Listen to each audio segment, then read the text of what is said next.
Oke, kembali lagi di forum Timnas. Gue mau bahas eh, review pertandingan Timnas tadi sore melawan Thailand ya di semifinal SEA Games.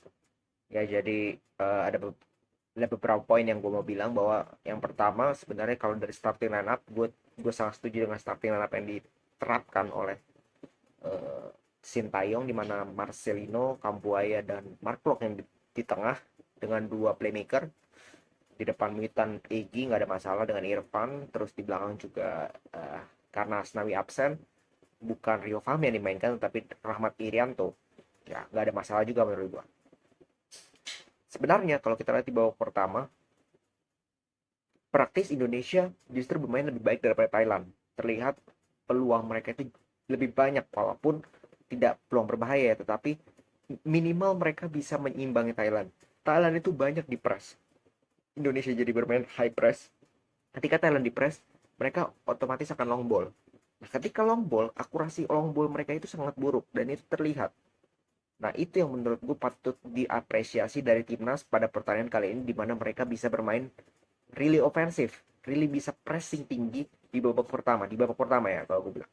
Dan for sure memang kalau dia di skor 0-0, peluang itu ya memang peluang-peluang setengah peluang doang. Tapi at least mereka bisa memberikan tekanan kepada Thailand. Thailand tidak bermain seperti biasa. Ya, dan terlihat timnas U23 ini memang kualitasnya di bawah timnas senior mereka.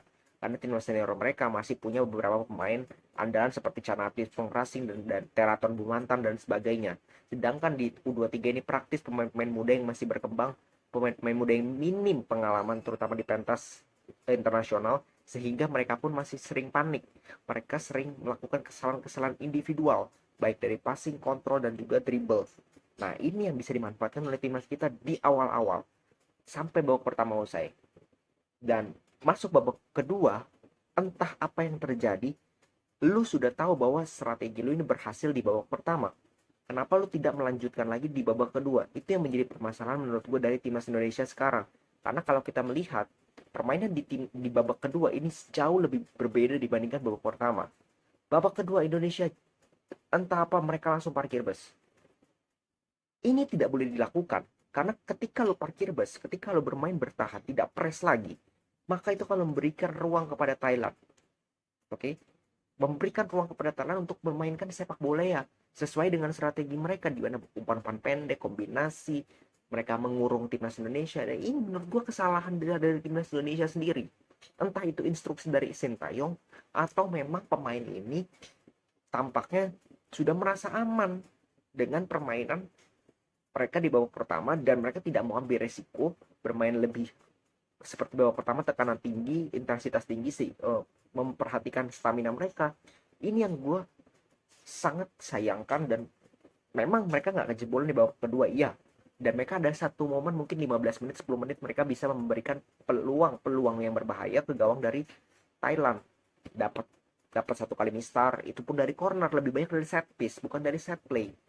Nah, masuk extra time sebenarnya nggak ada masalah. Extra time gue, harapan gue, oke, lu udah tahu nih babak pertama lu bisa ambil alih, babak kedua mereka ambil alih. Yang lu lakukan harusnya apa? Di extra time lu babat, lu tunjukkan fighting spirit lu. Karena kalau udah masuk extra time ini bukan soal strategi lagi, tapi soal fighting spirit, soal kemauan, soal stamina, soal kerja keras pemain itu dilihat, dan mental. Dan terlihat pemain Indonesia totally fail di babak extra time, kebobolan. Menurut gua apakah itu is a good goal? Goalnya, finishingnya good, tapi prosesnya Indonesia itu harusnya bisa dapat. Dewa nggak melakukan kesalahan seperti itu kesalahan yang sangat-sangat dasar, di mana lo sebagai back, lu nggak boleh sekali ambil. Itu kan selalu diajarkan bahkan dari SSB. Kenapa lu tidak melakukan itu di partai seperti ini, di momen krusial? Lu malah melakukan kesalahan individual error sedasar itu untuk sekelas pemain timnas. Nah, ini yang gue mempertanyakan. Setelah itu pun kalau dibilang timnas dapat peluang, nggak sama sekali. Mungkin ada satu dua setengah peluang, sisanya justru Thailand bisa memainkan emosi kita, bisa bermain dengan drama sedikit lah, sedikit disenggol jatuh, dia lebih banyak memberikan fall yang bisa memacu emosi kita, dan kita terpancing sehingga permainan kita mungkin amburadul. Ini yang menurut gue ini jelek bagi timnas Indonesia. Oke, kita sepakat, ya kita hargai, selalu ada di sosmed gue bilang, selalu gue lihat, ya hargai perjuangan Indonesia, hargai perjuangan Indonesia, iya gue paham. Gue pun juga mentolerir kekalahan, iya. Gue tipe fans yang mentolerir kekalahan timnas Indonesia dan beberapa kali dari final AFF, futsal pun demikian. Tapi dengan cara yang benar, bukan dengan cara yang seperti ini. Kalau gue bilang, ini murni pemain tidak ada fighting spiritnya. Justru mereka melakukan kesalahan-kesalahan yang merugikan, individual error, itu gue benci banget gitu. Kenapa lu sekelas pemain timnas, pengalaman itu gue jamin lebih tinggi daripada pemain Thailand. Mana pemain yang bermain di luar, Egi, Witan, Sadil, jujur tidak memberikan nilai plus kepada timnas. Asnawi yang diharapkan malah kena akumulasi kartu. Lu udah tahu kena kartu kuning, lu bisa akumulasi kartu, tapi di pertandingan kemarin lu dapet kartu kuning dan lu nggak bisa main. Kan ini disayangkan. Justru pemain-pemain yang diharapkan menjadi andalan tidak bisa menjadi tulang punggung timnas Indonesia. Lu mengharapkan dari seorang Ricky Kambuaya, dia satu orang, dia satu posisi, dia butuh support dari teman-teman lainnya. Nah ini yang tidak diberikan oleh pemain-pemain yang menurut gue harusnya bisa memberikan nilai plus. Gue bukan meragukan kualitas mereka, tapi terbukti di beberapa kali momen di mana mereka harus membuktikan kualitas mereka, mereka fail. Jujur, entah karena mental, entah karena mindset, gue nggak tahu. Pada saat Vietnam, final AFF kemarin 4-0, bahkan di leg kedua, nggak kelihatan. Kenapa hal itu bisa terjadi? Gue pun nggak tahu. Tapi yang terpenting itu harus dibenahi oleh Sintayong, bahwa dia harus bilang ke pemain-pemain ini terutama yang bermain di luar, lu nih harus jadi contoh. Lu di luar itu bukan karena lu bayar atau apa.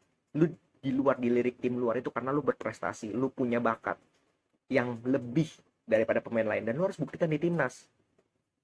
Jadi jangan cuman bawa bawa apa ya istilahnya, bawa bawa background dari gue pemain Eropa, tapi ketika di timnas lu tidak menunjukkan bahwa lu pemain Eropa. Ini yang gue sayangkan. Ini kita sebagai supporter, iya kita dukung, tapi kita harus bisa kritis juga. Kalau kita lihat tim ini harusnya bisa jauh lebih baik, kita kritik, bukan kita dukung terus. Gue tidak mempermasalahkan, oke, kita ya, oh, jangan salahkan pemain, mereka sudah berjuang. Come on, berjuang apanya? Lu menang lawan Timor Leste, lu bangga? Gue sih enggak, jujur. Lawan Filipina, oke, itu satu-satunya pertandingan yang menurut gue permainannya paling bagus. Tapi ketika lawan Myanmar, harusnya kita bisa lebih karena egois pemain dan sebagainya. Lawan Vietnam 3-0 pada kemana? Gitu loh. Artinya kita ini sebenarnya levelnya sama dengan Vietnam, Thailand, tapi di lapangan kita tidak membuktikan bahwa kita selevel, terutama dari pemainnya. Gimana ini mau pelatih Pep Guardiola kalau pemainnya seperti itu, mindset permainannya passing aja salah loh. Gimana lu mau menjadi pesaing di ASEAN aja, lu nggak bisa, lagi di Asia. Ini yang harus diperhatikan, bukan masalah ya runner up, uh, orang bilang nice try lah, apalah, hargai perjuangan mereka, mereka udah berusaha. Iya, gue tidak, jujur, di pertandingan ini gue tidak melihat usaha. Mungkin di babak pertama oke, tapi di babak kedua ke atas mereka tuh udah pasrah. Yang penting kita nggak kebobolan, mungkin ngincer penalti lagi. Kan it's a fucking mindset gitu. Lu gimana mau dengan mindset seperti itu lu bisa jadi juara? Kalaupun ini lolos lawan Thailand, nanti ketemu antara Vietnam dengan Malaysia, main dengan seperti ini, selesai. Nah ini yang gue bilang menjadi PR dari timnas Indonesia. Banyak pemain yang menurut gue namanya besar, permainannya no. Oke, jadi menurut gue itu kritikan dari gue, but kembali lagi gue berharap yang terbaik untuk timnas ke depannya, supaya nanti mungkin dapat perunggu lah maksimal ya, walaupun ya sebenarnya perunggu oke lah, nggak terlalu, karena kita sudah sering dapat perunggu di SEA Games. Oke, segitu dulu dari gue, kita kembali lagi di besok, mungkin ada preview atau video lainnya. Oke, salam sepak bola.